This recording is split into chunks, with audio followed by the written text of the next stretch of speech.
In professional environments, I always felt like the odd one out, just for simply being myself. I was always too urban, my name Domingo was too ethnic, and my dialect was too intimidating. I was too urban, my hair too ethnic, my dialect too intimidating. But a conversation with a wise soul a few months back helped me realize my place in this world. I'm here because of who I am, not in spite of it. And I'm not the only one. This network represents the tribe of urban professionals who make our presence known and who do it for more than just ourselves. We do it for our parents and our kids. I now have pride in being a young urban professional of color. I never knew it was possible to be both, but here we all are, proving them wrong once again. Shout out to everybody in this network for keeping the culture going and growing.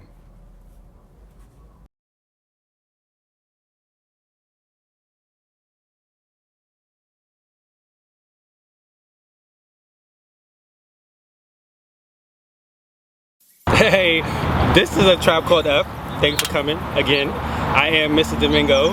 Conversational Lush. And this is our guest, Shavon AKA HACK. Thank you for coming along. Thank you for having me. So, we're going to start this off like we always do. Our audience knows. What is an urban professional to you, and what makes you an urban professional? Okay, an urban professional to me is that's actually a good question because I don't know how to answer it.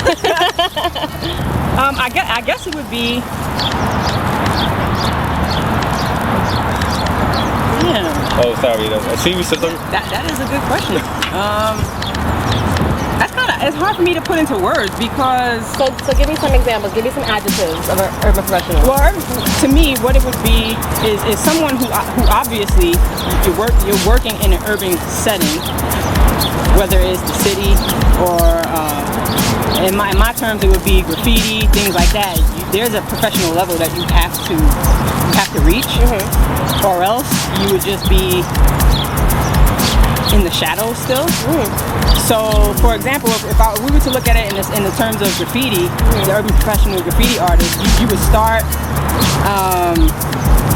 just tagging on the walls, which is illegal, by the way.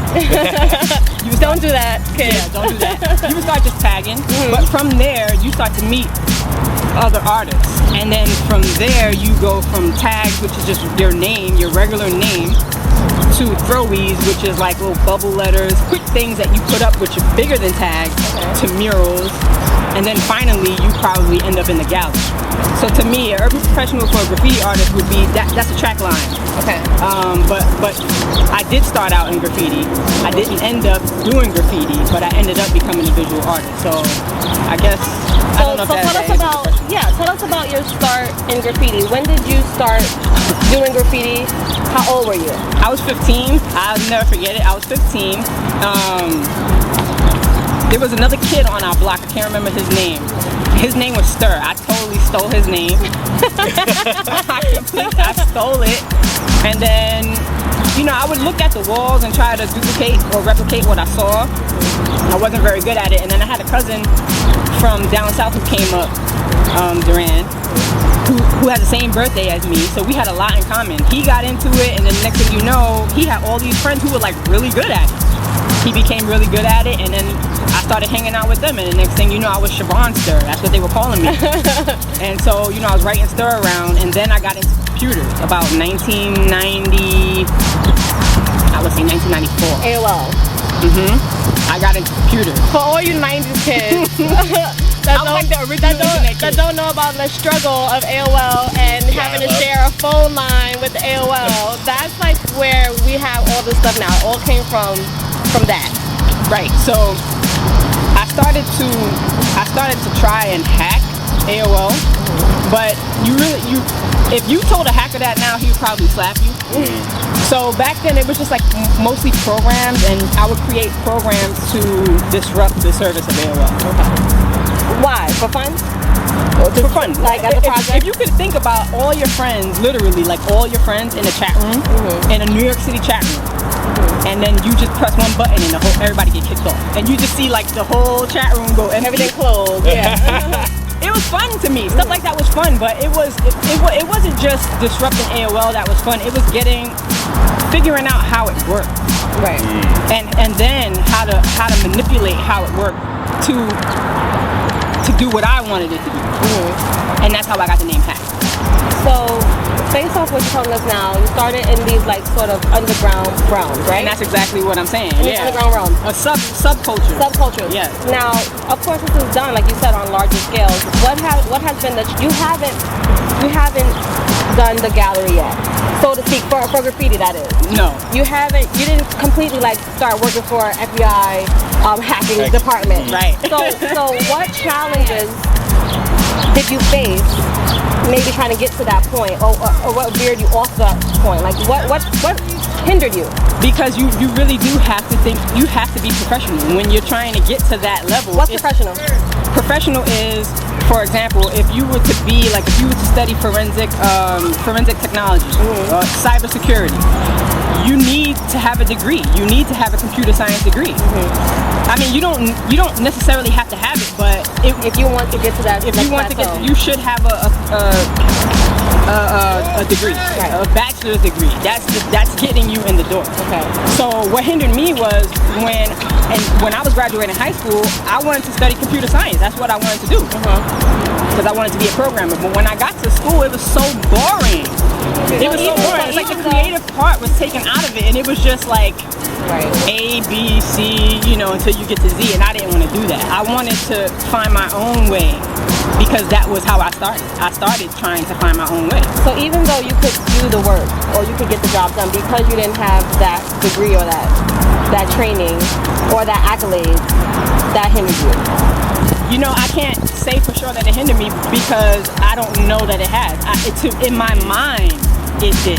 In my mind, it did. In my mind, I would look at job postings, and I would see, oh, you need a bachelor's degree, and I'll be like, I won't even try. Even though I know people who have high school diplomas and they make six figures. And thank you for saying that, because that's sort of like why we're doing this. We want our peers to know, like, don't put a blockade, right? It's a mental thing, though. It's important, because if you do have the skill, and believe me, when it comes down to technology, you can learn anything you want on the internet for free. Like, you can literally get a PhD for free. I don't mean actually the paper, but knowledge you can actually get for free. So if you can display that you have the skill and the knowledge, then you can get all you have to do is have the experience. Where on your path did you learn that? Like, where did you stop saying, man, okay, I don't need a degree, I'ma still do this, and be confident in that now? Tom from MySpace, Mark Zuckerberg, these are people who dropped out of school. But so I get your point, but what I'm trying to say is Mark Zuckerberg is a Mark Zuckerberg. When he walks into office, he has an advantage. He's a white male. Okay, well, do you feel like that's a disadvantage to you? Like I said, not being that? I used to feel that way. I used to feel that way, and statistically, that is the truth. Statistically. But there are still a lot of untapped markets. If you're trying to shoot for, let's just say you're a techie person and you're trying to shoot for a Facebook, chances are you're going to have a difficult time. Because we already have a Facebook, and billions of people, literally billions of people use Facebook. But I'll give you an example. I have a cousin who I introduced to transportation, like paratransit. He's making six figures right now. It's a niche profession, but it's still an important profession. We need transportation in every city, in every state. So it is doable, and he does not have a degree. He does not have a major degree. Well, what he has is the experience. He has experience, and he has knowledge, because he actually worked in the field. And I think that is really what's important, because you can have somebody who's just out of college and who has a degree, but they probably will look at somebody who has more experience, and they probably will hire that person over the person with the degree. Now, do you feel like the code switch is necessary? Yeah, I do. I would love to say that it is, but thank you for being candid. This is what we're here to talk about. This is the inside living room talk. So I'm going to tell you why. Because there's a explain to our viewers what the code switch is. The code switch is, for example, when you're an urban kid, you have a particular way of talking, you have a particular way of being, because this is where your culture is, where you grew up. And it's all about culture. It's a key word. When you get into a certain paradigm, there's a culture there. When you get into a different environment, there's a culture there. If you are not a part of that culture, you will make people uncomfortable. Period. And so the code switch is going from your natural state because of who you are and where you grew up in your environment to fitting in with the environment that you're in. That's the code switch. So instead of saying yo, you would say hey. What would you tell people who feel like that a code switch is a compromise of themselves? I would say that you're right. I would say that you're right, and not to cut you off, but I want to capture my thought. Get it? I would say that you're right, and so from there you should work on building your own, because you want to be able to be yourself. Right. And I don't think that when you're in the position that we're in, I don't think that you care when another person comes in and doesn't speak like you. No. I don't think that we care. We don't care. Can you do the job? Yes. Okay. Great. But where we go, it's not like that. Right. It's just not like that for us. So that would be my advice, is to, it's unfortunate, but this day and age, the technology is available. You can literally start businesses from nowhere if you have people who are willing to help you. People who, if there's a what's the word? I want to say like a network support. If there's a space for it, okay. Even if there isn't a space for it, you create that space, because chances are, if it's something that you're into as an urban, someone else is going to be into it.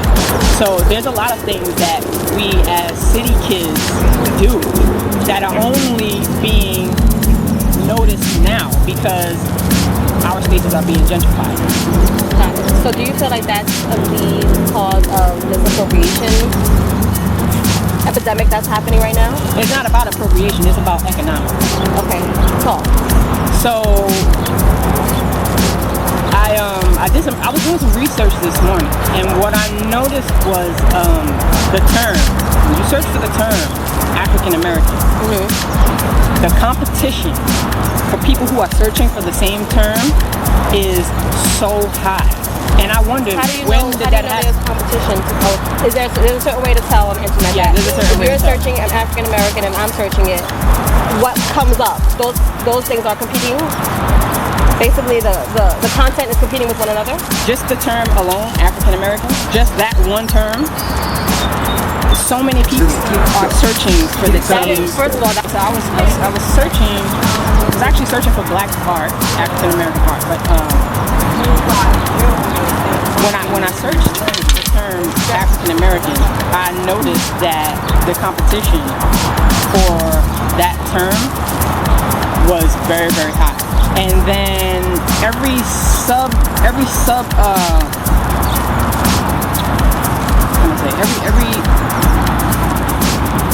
everything to do with black people.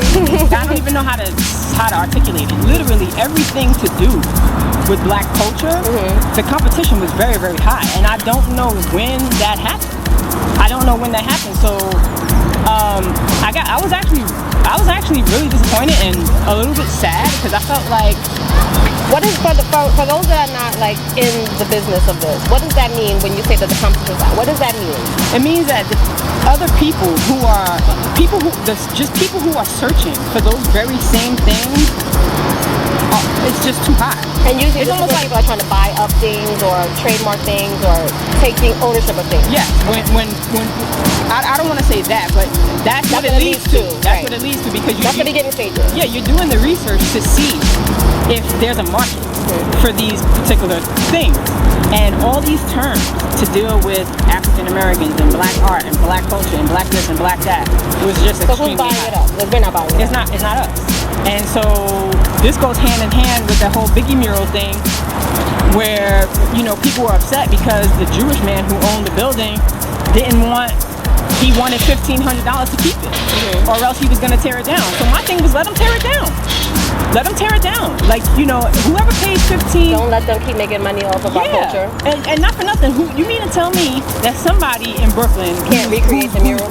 Who's black or Spanish or something, who's a fan of Biggie, who grew up in Brooklyn, doesn't have a building to put the thing on? That's smart. Because I know there's a lot of people who are complaining, but I know there are some people who literally own homes, and I didn't see them saying, hey, let me contact this person so they can put it on my wall. But do you think it was like the nostalgia of the fact that they just want to take it down and it's been there and that's what it was about? Yeah, but people are missing the point, because you complain, but then you don't find a solution. And the point is to find a solution.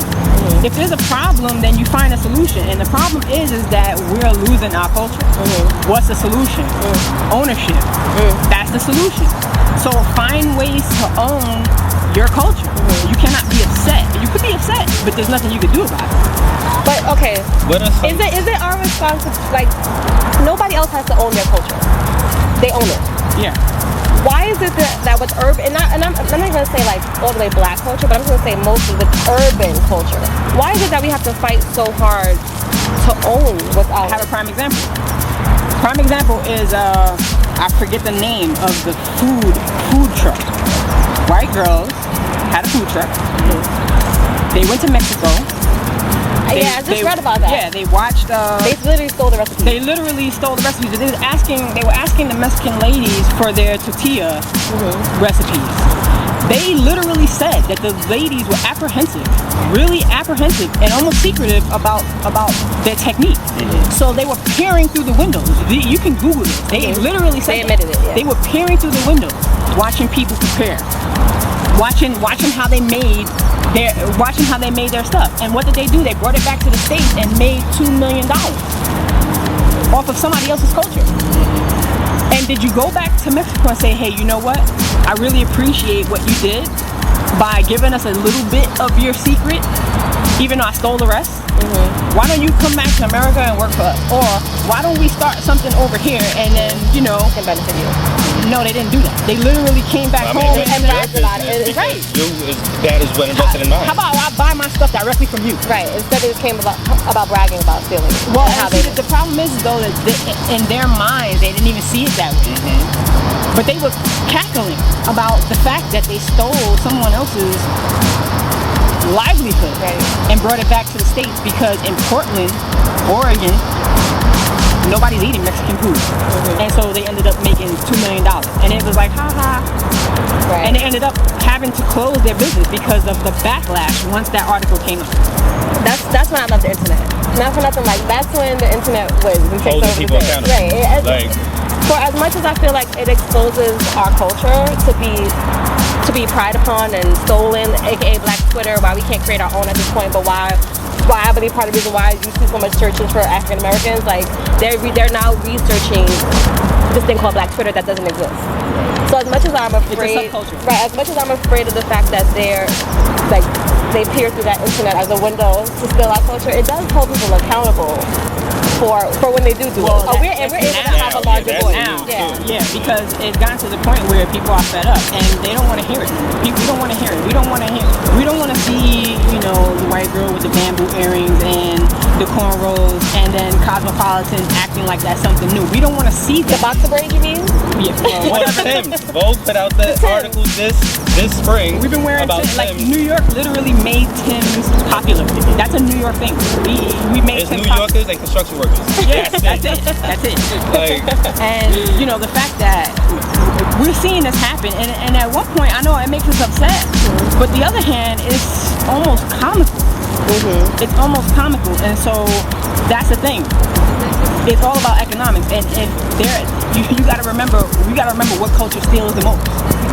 We literally talking about a culture that went and ravaged, pillaged, and raped other continents and nations for seasonings that they don't even use. Lord. Shade. Okay? So, listen, it's sunny outside, but she just brought the shade, okay? Shady like a palm tree.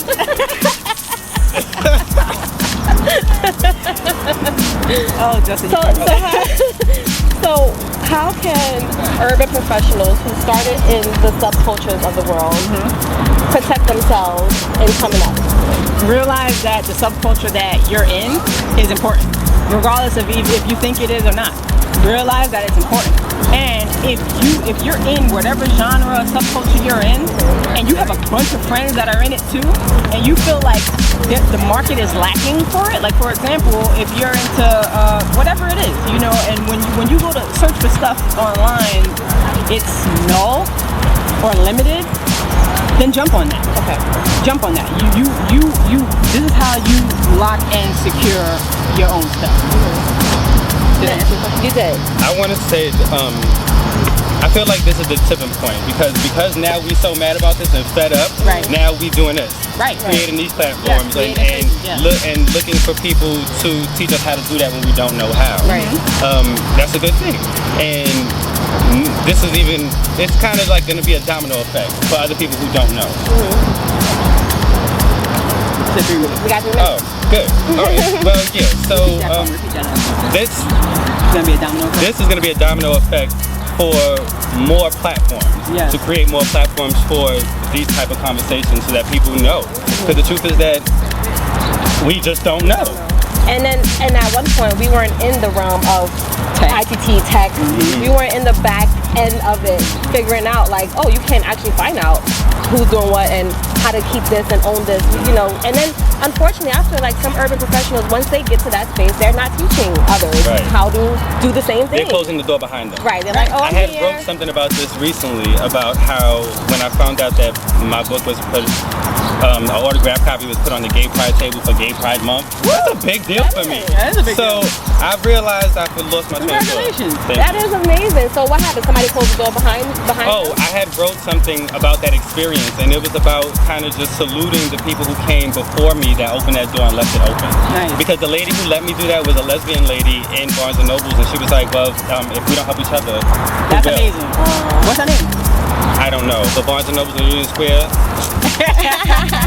Okay, so yeah, we're creating these platforms, right, for people to do something with the anger that we've been displaying for so long. So now instead of just being the angry person, you mad, why? I'm not mad. Actually, I am mad, but I'm doing something about it now. Right. I'm creating this so that we can have our conversations, and people who don't agree, you still got to hear it. Right. Because it's the truth. You can't tell somebody that their experience is not real. Right. Okay? And I don't tell you that the way you speak is an illusion. Okay? Because I'm not even going to go to that. Right. But, so you can't tell me that. Right. Right. Period. Right. So that's why when I'm at work, I'll talk how I want to talk. It might make you uncomfortable, but I'm uncomfortable with the fact that you get to have your Chinese accent, you get to come from India and have your accent, but I come from Brooklyn and I can't have mine. Mind you, if you was Italian, nobody would have anything to say. Right. That's because when it comes to me, my accent it's not an accent. It's ghetto. It's just remedial. Right. You just ignorant. It's wrong. Right. Even though you, and not even accent, because that's one thing, but ebonics, that's cultural. It's not remedial. Right. But you know, we're considered less than not educated for speaking that way, and hence why the code switch is necessary. Italians speak. They sound. They literally. It was a part of the white. It was a part of the white flight. They left Brooklyn, moved to Staten Island, but they still sound like they're from Brooklyn. I learned that on Mob Wives. Right. Because all of them was from Brooklyn. They just like, oh yeah, you know, back in Brooklyn, blah, blah, blah. But you going mad hard for Staten Island, like that. Okay. So moving back to your experience, we know that. Well, y'all don't know, but we know. We're bringing it up. You spend time working in jail. I work on Rikers Island. What is that experience in? What do you do? Yeah, let's speak about that. I work for a department called Discharge Planning. It's for a program called Brad H. And Brad H was a young man who was released from jail, but he had mental health issues. Okay. And when he was released, he wasn't released with any psychotropic medication or plan. Yeah. So he ended up killing somebody. Okay. And then the city got sued. So they created a program called Grad Age to make sure that upon discharge, when patients, we say they're patients because they are our patients. Okay. Yeah. Once they're released into the community, you want to make sure that they have the proper medication. You want to make sure that they have whatever programs they need that can help them move back into society. So wait, is your program the conscience of Rikers? I guess you could look at it that way, but really all it is because the city doesn't like to get sued. So they had to create a way to help the patients once they're released, because you got to think about it. We have no more state hospitals. There are no more state hospitals. Right. So when you hear about somebody going to a hospital for mental issues, where do they go? Bellevue. I thought that was a state hospital. Yeah, but it's just Bellevue. Okay. So we have a whole city of how many million people? And everybody's just going to Bellevue.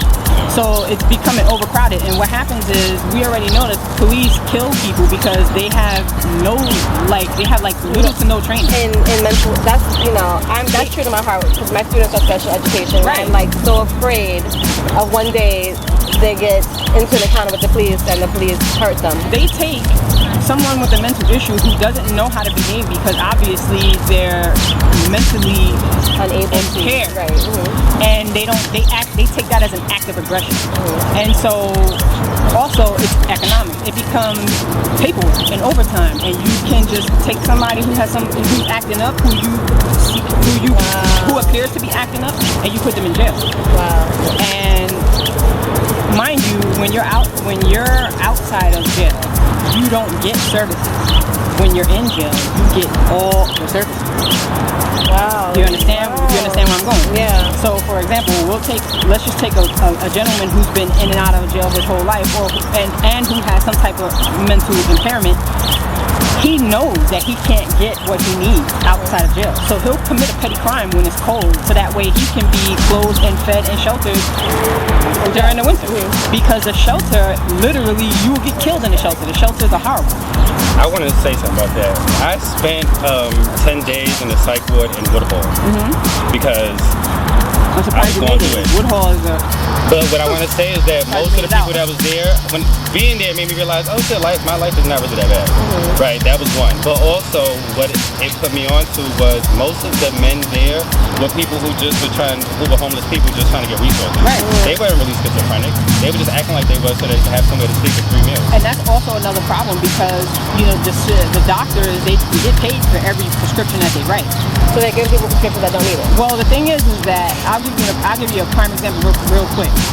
You have a young kid who's never been in prison before or in jail before, because Rikers is a jail, not a prison. But you have a young kid who's never been in jail before. I'm gonna need to know the difference in a second, but okay. Rikers holds you while you're in court. Oh, waiting trial. So then you go to prison. If you go. If you sentence. Right. If not, then you just go. So he's in jail for the first time in his life ever. Petty crime, maybe it was weed, something that you're not supposed to go to jail for. He starts to exhibit, feelings of anxiety, because obviously he's never been in jail before. So naturally, they tell him, go and see the psych, because you need somebody to talk to. He goes to see the psych, tells the psych, I'm having trouble sleeping. I can't sleep because obviously I'm in an unfamiliar environment that's hostile to me. There's just no talking. It doesn't stop there. What happens is he gets written a prescription for, let's say, something like an antidepressant that actually is used in jail to help you sleep. So remember what I said, it's an antidepressant. It's not a sleep aid. Right. Now you're on an antidepressant when you never had a problem with depression before. So when you come out of jail, then you become dependent on this thing that they gave you. That you never was dependent on before. That you never were dependent. Well, all you really probably needed to do is to be moved to a safer area. Because or just you're have somebody to validate your feelings or talk to you. Well, it goes beyond that, because if you go to jail for something petty and they put you in an area where you have serious offenders, you're gonna be afraid. So if they can move you to a population where there aren't any serious offenders, then you feel more comfortable. But that's really not how it works. Well, we know that because we saw the whole Khalif Browder experience. I was actually there when that happened. How did you feel watching the documentary? I didn't. Why? Because I work in a jail 5 days It's too close to home. And it's because for the people who are on the outside, you know, the thing about jail is really messed up, because as a normal person, as a civilian, you have to be of two minds. When you work in an environment like that, you have to literally split your mind. When you're inside jail, you're inside a whole other environment, and there's other rules. The rules inside do not apply to the rules outside. So you tend to look at inmates just as a separate entity other than being human beings. Right. For example, when I first got there, I've been there for about 5 years now. When I first got there were a lot of slashing. What's slashing? Slashing is when you get cut in your face. Okay. So there were a lot of slashing for specific reasons. Inmate to inmate? Mm-hmm. And at first, it was really obviously surprising, because I don't come from an environment where I'm dealing with that. And now I'm in an environment where I'm dealing with that every day. And now, 5 years later, somebody gets cut, and I'm just stepping over the blood to get to the next place I gotta get to. You become like numb to it all. You get institutionalized because it's a necessity, out of necessity. So you have to be of two minds. So is that why you think that sometimes COs might mistreat inmates, because they start looking at them as the other or not the person in order to just survive? It's not just that. It's a military environment. COs are under like a military Regime order type. Yes, everything is by rank. This is probably inside knowledge, but they don't even refer to inmates as inmates. They refer to them as packages. Oh, I didn't know that. I thought it was numbers. Packages. So basically, when they're moving somebody, you can hear, the package is on its way. Wow. This is how they refer to another human being. Wow. So I didn't watch that because, first of all, he shouldn't have been there. That's number one. Number two, this is what it takes for them to understand what they're doing is wrong, for somebody to die. And it's not even in jail. Like, the effect of what jail did to him was the reason why he died after. Right. And unfortunately, like I said, the whole with Brad H, they don't really, I'm not going to say that they don't care, but it's almost like it's just a numbers game until something happens. And when something happens and enough people make a stink, then reform. Yes. I mean, you're in a real weighty environment during the day. How does this transform into your art or into your business? It's difficult because, tell us a little bit about your business first. I'm a visual designer. I do web design, digital design, and I have a t-shirt line. How does your work life show up in your art? It's hard because I work in jail, so I'm not allowed to bring any electronics in, and that's a big part of what I do is technical. So it doesn't really one doesn't have anything to do with the other. I just have a mind of what I want to do as far as my art is concerned, and I just do that. One doesn't have anything to do with it. I don't bring anything from work home. At all. So your art is a completely separate entity. Totally not separate. A reflection on your day job whatsoever. At all. So what kind of art are you into? My art is pretty dark. Like I like dark stuff. Well, that might come from. I mean, some might say that's right. I've been doing that my whole life. Okay. You know, I just like dark stuff. I'm attracted to the occult, things that are unseen. Okay. You know, stuff like that. But I've seen recently in your work, you've been doing a lot of like pop and that's the music more professional part, because I wanted to be, you know, like the dark art. I feel like is a subculture. So that's the urban part. That's the urban part, and the pop art. And I don't even consider it pop art, but if that's how you see it. I don't think it's pop art. I meant to say like pop. I understand what you mean. Pop artists. More popular. Yeah. I feel like that is more right here. I feel like that's more It's more acceptable. Okay. So More corporate? It's more corporate and professional. It's easier on the eyes. It doesn't necessarily scare people away when they see it. They don't go, oh, what the hell is that? And I feel like it's a little bit more attractive. So I use that as like a bit of a lasso. Okay. Because if I can bring you in with that, and then you'll be a fan because the work is good on its own. And then you can look at my other stuff, and you can decide whether you like that or not. But in any event, the art is art. So I don't really feel like I have to choose. I just I try to expand my portfolio a bit. Where can people see your art? You can see my portfolio right now at ShavonRoberson.com. ShavonRoberson.com. I have a portfolio there. Hack Scrap Instagram, HACK Scrap SKRAP on Instagram. We're gonna put that up in there. Yeah, we'll put it in the. Okay. That's about it for now. And I have a t-shirt, salt free. Is that it? That's it right there. Salt free. You can go to And the I'm wearing website. one right now also. Right. That was actually my first collection. Salt free is saltfree.nyc is the URL for that. Okay, so because you're so inspirational, you actually do everything. What would you leave people, like if you were going to give the audience a call to action, something for them to kind of inspire themselves so that them being a professional is actually attainable in their minds, what would you tell them as a way to start that? People who are urban and want to work towards that professional part of them.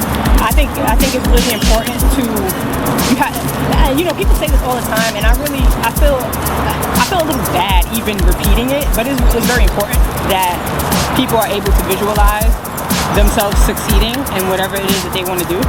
Because if you can't even see yourself succeeding, you will never start. And that's the other thing, it's a start.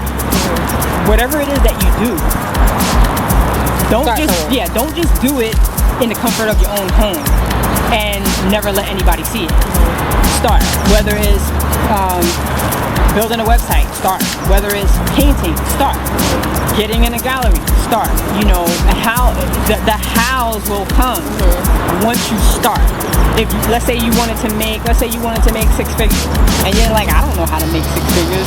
If you can say and actually write down and say, this is what I want, the hows will come to you, because you'll start to put yourself out there in the environment and around other people where you can possibly obtain that goal, whatever your goal is. And I find that that's the way to do it, because the minute I started saying to myself, this is what I want for myself, opportunities started to present themselves, even if I would end up turning them down, right? And eventually have to turn them down because so many opportunities will present themselves. So that's what I would leave to you. People say all the time, you can do whatever you want to do, and a lot of the time you'll say, but I don't have the resources. I don't have this, I don't have that. Stop saying that. Just stop saying it. Start, just start. That's how I would start. Yeah, just start. Well, thank you so much. It's been a pleasure speaking with you. Namaste. Thank you guys for watching. See you next time.